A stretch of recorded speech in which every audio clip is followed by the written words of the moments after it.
7 immigranti għadhom ma nstabux mill-pulizija wara li tnejn ħarbu miċ-ċentru ta' detenzjoni f'Ħal Safi.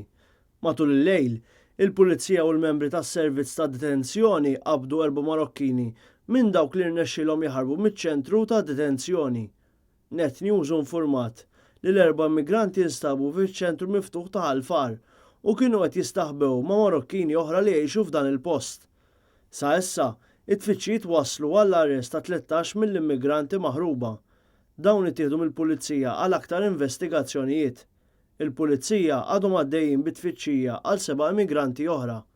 Intant, Net News infurmat ukoll il-lider li qiegħed jintilef il-kontroll f'dan iċ-ċentru ta' detenzjoni hekk kif it-tmexxija qiegħda taffaċċja problema ta' affullar ta' immigranti. Dan hekk kif bħalissa qed nesperjenzaw mewġa kbira ta' immigranti li qed jiddaħħlu Malta. B'aktar minn 1000 immigrant ġew salvati mill-Armata Maltija u nġibu lejn pajjiżha fi ftit xhur.